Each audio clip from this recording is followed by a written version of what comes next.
In this video, the experimental remedy a nephrologist is using to stop kidney disease, and also a simple trick to lower potassium fast, and also the $5 remedy that made a wheelchair-bound dialysis patient walk again. Catherine here, I'm a doctor of natural medicine, and today I'm spilling everything. All your questions will get my uncensored answers, zero filter. We will talk about some incredible remedies for kidney health. We will also talk about how to lower potassium, because let's be real, you can't spell kidney disease without spelling potassium panic. And wait until you hear what this nephrologist is claiming. He is using methylene blue, the stuff they use in fish tanks to stop kidney disease.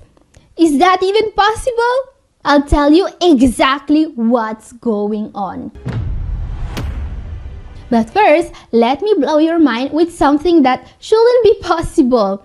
A 28-year-old woman, end-stage renal failure. So weak, she couldn't stand. Doctor said dialysis or death. She said, neither.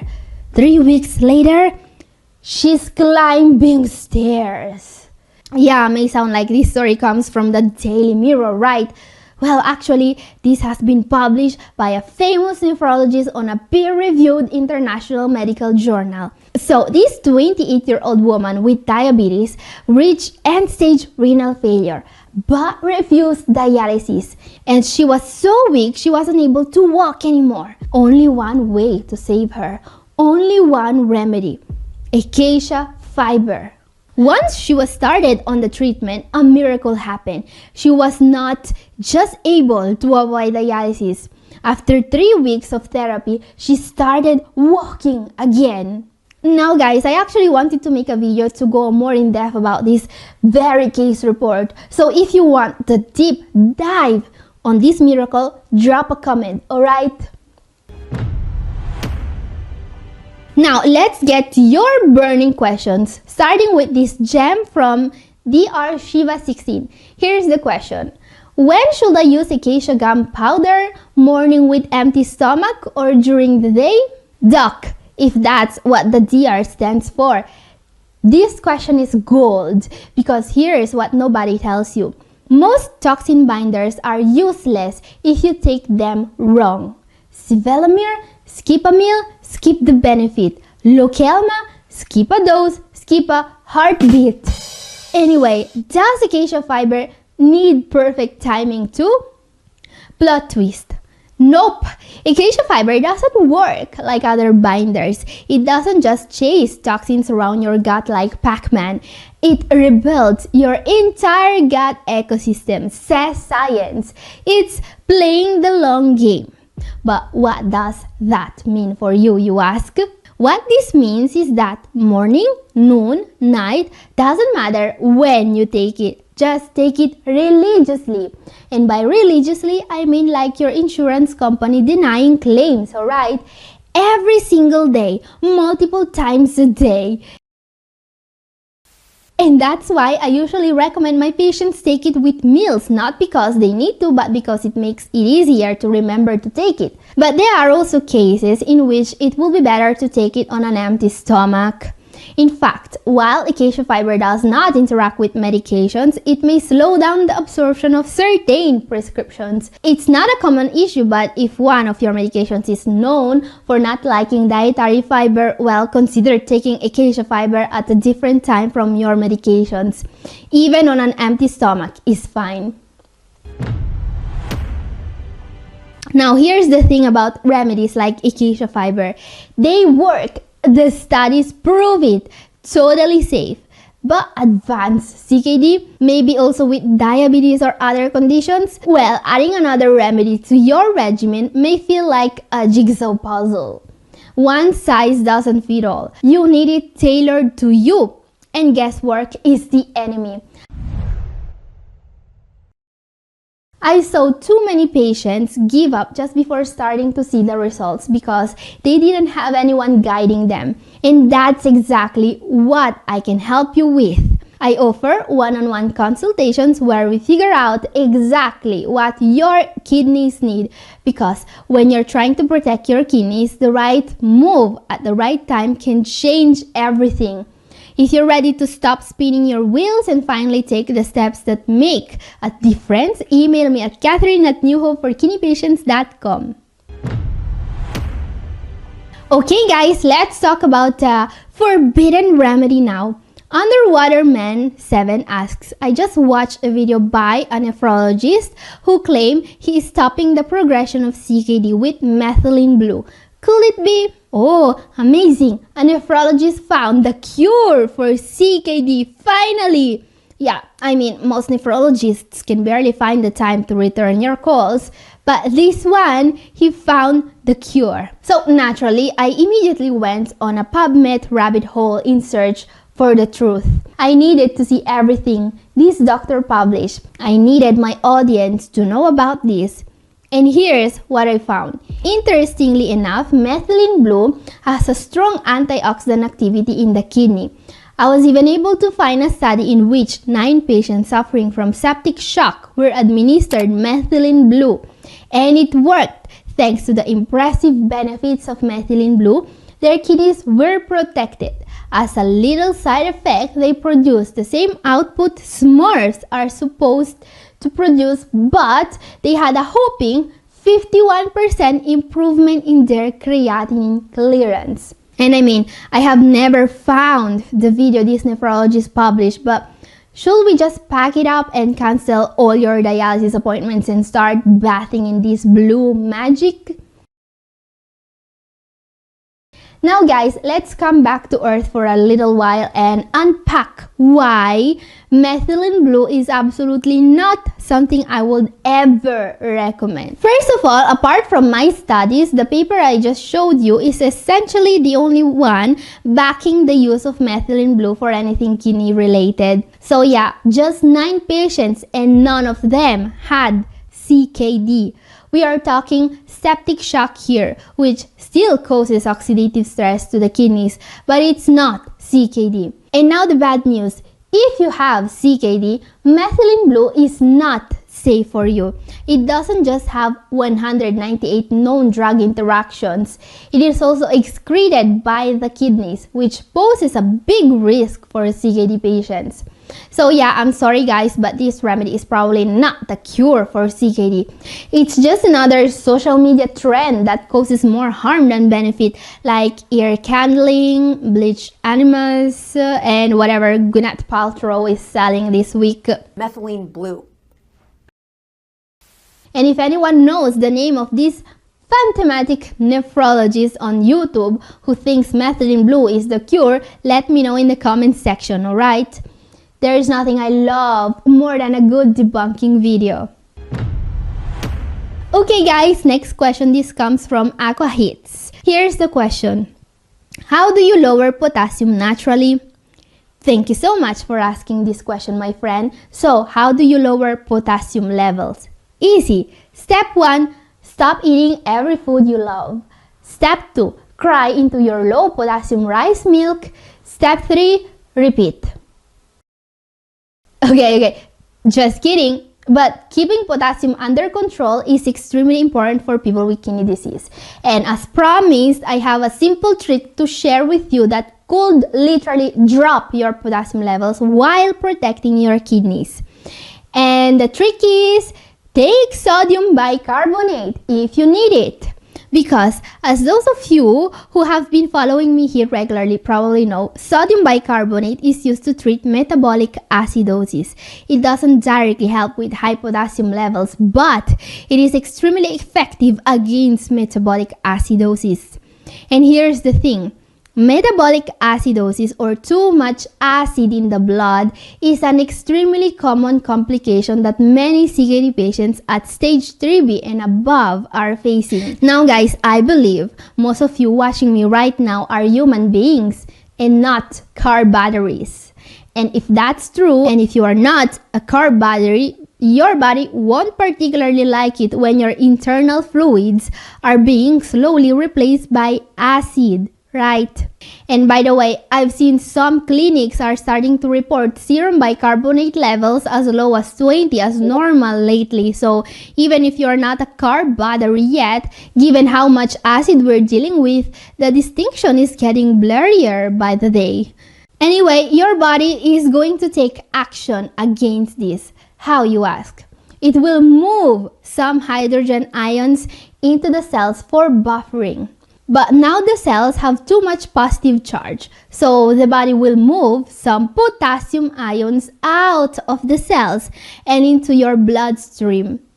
The result, you are going to have a lot of potassium going around, potentially causing other problems. This is why, if the cause for your potassium problem is metabolic acidosis, supplementing sodium bicarbonate will drop your potassium faster than you can say sodium polystyrene sulfonate. Anyway guys, and this is important, don't self-medicate here. I've personally seen a huge number of patients suffering from high potassium levels due to metabolic acidosis. But this is not the only case for this issue. Prescriptions such as ACE inhibitors and ARBs are also a very common cause for high potassium, and sodium bicarbonate will not help. But if you have high serum potassium levels, make sure your doctor is monitoring your serum bicarbonate levels and that you are being prescribed sodium bicarbonate if needed. Okay, another question about the renal diet. Miss Sentimental asks, why are there doctors that say eating tofu is okay for people with kidney disease? Okay, so what she is asking here is, why are doctors recommending high protein foods when we all know that patients who want to avoid dialysis need to follow a low protein diet?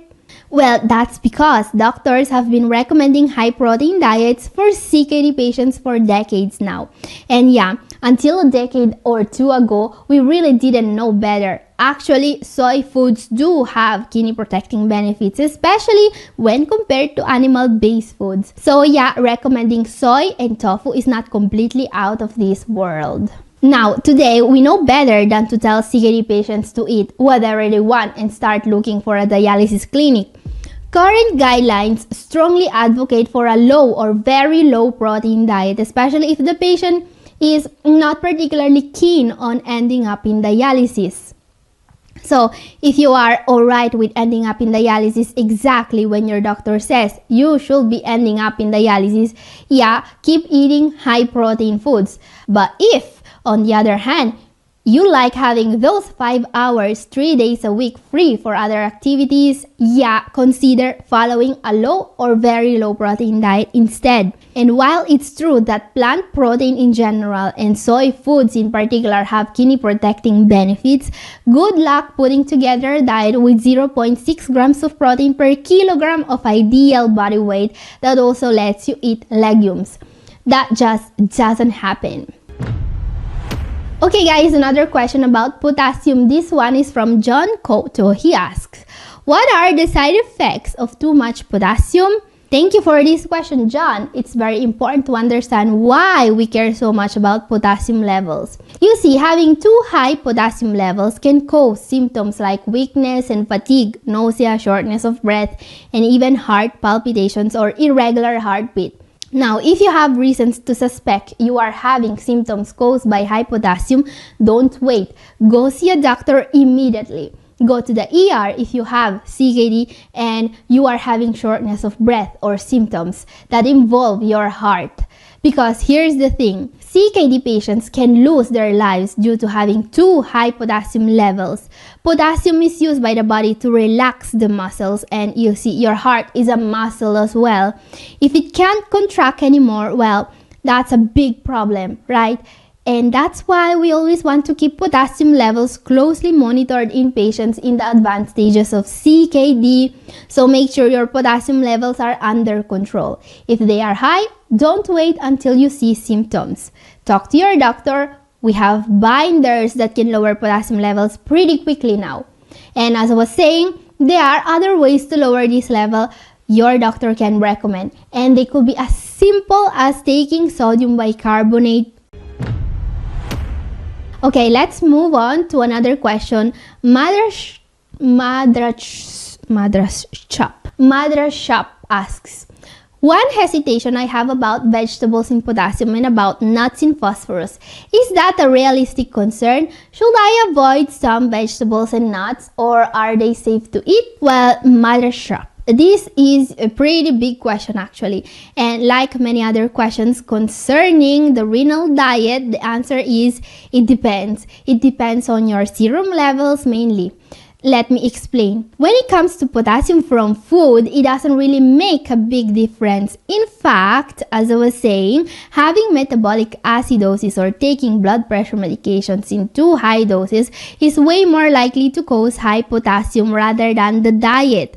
Actually, high potassium foods such as spinach, bananas, avocados, tomatoes, and so on usually have a positive effect both on your blood pressure and on your acid-alkaline balance. Yeah, you heard that right. A high potassium diet may actually prevent high serum potassium levels in CKD patients. So why doesn't your doctor prescribe bananas for high potassium levels then? Well, because foods rich in potassium will still raise your serum potassium level a little bit, which means that bananas and tomatoes are perfectly fine and should never be discouraged in CKD patients with normal potassium levels. But they may make an already existent potassium issue worse. So if you have CKD, make sure your serum potassium levels are being monitored. Your diet depends on them. Now, Mother Shop also asked about nuts and phosphorus, and fortunately, I have a much simpler answer when it comes to phosphorus in plant-based foods. The answer is we don't care about that. Yeah, I really said that. Mark your calendars, folks. Finally, something we don't have to worry about. This happens about as often as a nephrologist running on time. In fact, while there's some phosphorus in plants, it's mostly bound as phytic acid. And guess what? Your body isn't going to absorb it. However, what the body is perfectly capable of absorbing from plants, nuts in particular, is protein. So while eating an ounce of walnuts or hazelnuts 2 or 3 times a week is perfectly fine, don't go wild with them. Another very interesting question about phosphorus. This comes from Aditudu 200572. She asks, what do you think about niacin for reducing phosphate? Oh, thank you, Aditudu, for this incredible relevant question. Because yes, niacin has actually been studied for its phosphate lowering properties. But it's not something we actually use for that. Because you see, the effect this vitamin has on phosphorus is not particularly great. You would need a pretty high dose of it to get any result, and that will cause side effects such as flushing and liver toxicity. Not worth it, especially because we have much more effective phosphate binders that have far fewer side effects. However, in one of my videos, I did mention a different form of vitamin B3, niacinamide, which is actually supported as a way to reduce phosphate levels in CKD patients. In this review of human trials conducted on dialysis patients, niacinamide was found to be very effective not just when it comes to reducing phosphate levels, but also as a way to improve HDL cholesterol levels. So yeah, niacinamide, a form of niacin, is known to be safe and effective in reducing phosphorus in CKD patients. However, this is still not something your nephrologist would prescribe. We have a lot more data supporting the effectiveness of traditional phosphate binders such as sevelamer, calcium carbonate, and lanthanum carbonate. Niacinamide is also not approved for reducing phosphorus levels yet. And you see, this means that unless you can't take those other binders available for some reason, your doctor is very unlikely to prescribe niacinamide today. And guys, if you want more answers, my video up here is for you, and this is all for today. Thank you for watching. God bless you all. Bye!